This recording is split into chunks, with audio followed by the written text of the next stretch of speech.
Welcome to the Big Picture Travel Agency. It is here where you can book travel to go anywhere in the world, whenever you would like. You can book a trip to go to Prince Edward Island. You can book a trip to go to Greenland or China or Morocco. Anywhere you can dream of, you can book a trip at Big Picture Travel Agency. Hey everybody! It has been a long time since we have been able to travel wherever we wanted.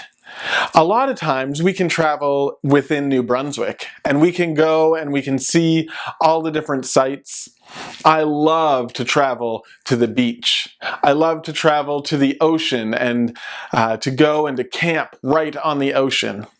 I love to travel and see new things and experience new things. I love to take my bike and go and see and explore and experience and travel and take in new cultures and new ways of doing things.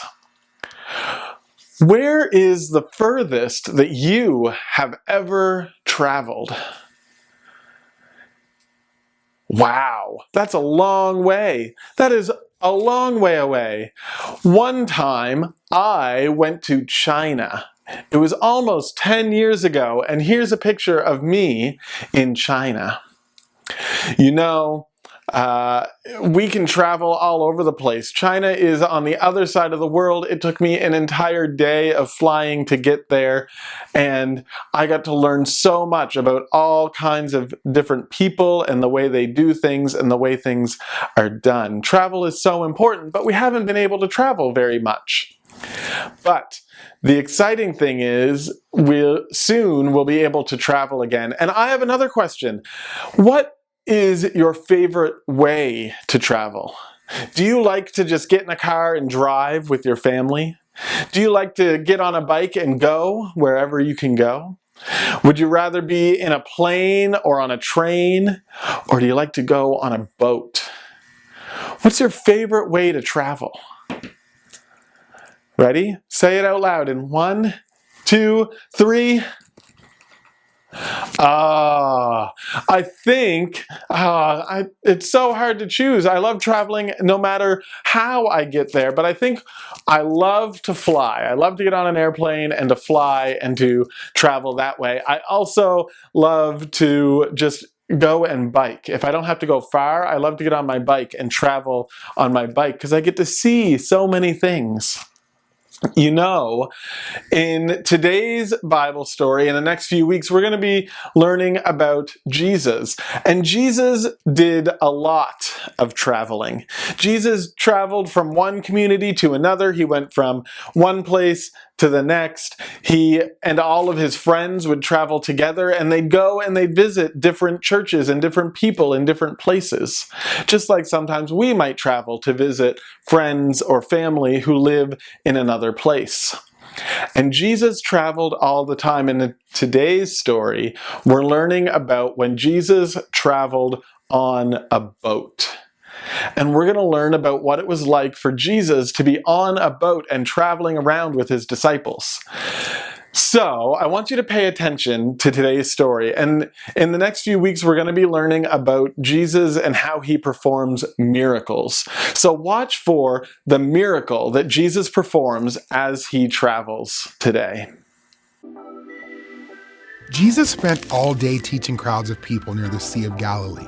That evening, Jesus wanted to cross over to the other side of the sea. So Jesus and his disciples left the crowds. They got into a boat and began sailing. Some of the people from the crowds followed in their own boats. While Jesus and his disciples traveled, Jesus fell asleep on a cushion at the back of the boat. All of a sudden, a storm came. The wind was strong and the waves crashed into the boat. Water was coming into the boat and the disciples were afraid. Many of the disciples were fishermen. They had survived storms on the sea before, but this storm was different. It was so strong. If the water kept coming in the boat would sink. Surely they would all drown. The disciples looked to Jesus for help, but Jesus was still fast asleep at the back of the boat. He didn't seem to even notice the storm. Did Jesus care that they were about to sink into the sea?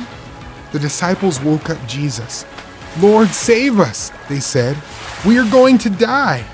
Jesus opened his eyes and saw that his friends were afraid. He got up and spoke to the wind. Then Jesus said to the sea, "Silence!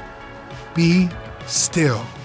At the sound of Jesus' voice, the wind stopped blowing and the waves stopped crashing.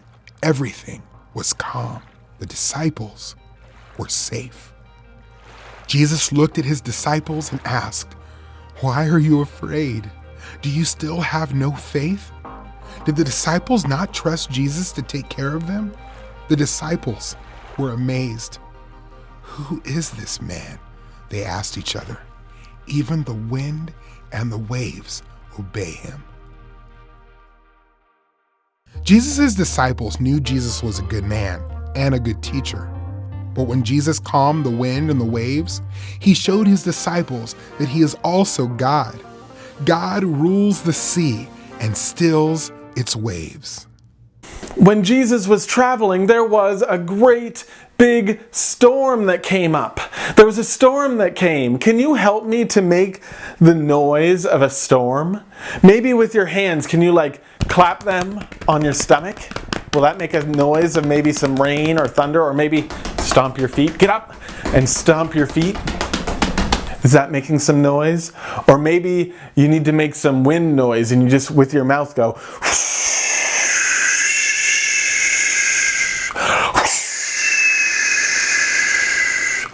or maybe you need to make some other loud noise of thunder. You can go, or just make some loud noises. Can you do that for me? Let's see if we can make it sound like there's a storm happening right in the house right now. Are you ready? 3, 2, 1, but go! Let's make noise. All kinds of noise was coming. There was wind. There was thunder. There was lightning. There was rain coming down on the boat. It was probably scary. And Jesus performed a miracle. In that moment, Jesus called out to the wind and the rain, and he told it all to stop. So stop, boys and girls.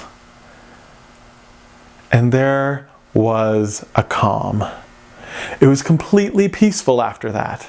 There wasn't any noise, any rain, any lightning, any wind. Sometimes storms can be really scary. You know what else is really scary? When there's a storm and you're not even at home. When you're maybe at a friend's house or at camp, or when you're at your grandparents', you're not in your own bed or with your parents and there's a storm.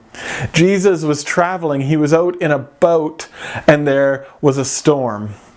And Jesus calmed the storm and made it completely peaceful. Why did Jesus do that? Jesus did that so that he could show and prove to the disciples that he is God. Even Jesus controls the wind and the rain. God is the only one who can control the weather. And Jesus is sitting here on earth in a boat having a nap when he calms and stops the wind and the rain, proving that he is God. Proving that he is powerful enough to take care of the disciples in any situation. Proving that he is powerful enough to take care of you in any situation. Proving that he can help you in any situation you find yourself in. When we're scared, when we're afraid, Jesus is there to help us. Jesus performs miracles to prove and to show that he is God. Thank you, Jesus, that you are God and that you can do miracles. Let us put our faith and our trust in Jesus Christ, the one who can perform all the miracles. Let us know this week that he is looking after us and taking care of us, just like he looked after and took care of the disciples in that storm. Well, that's all that I have this week for travel. We're going to come back next week and talk more about different things that happened to Jesus when he traveled, and we will talk more about where we might have traveled in our lives. Bye, boys and girls.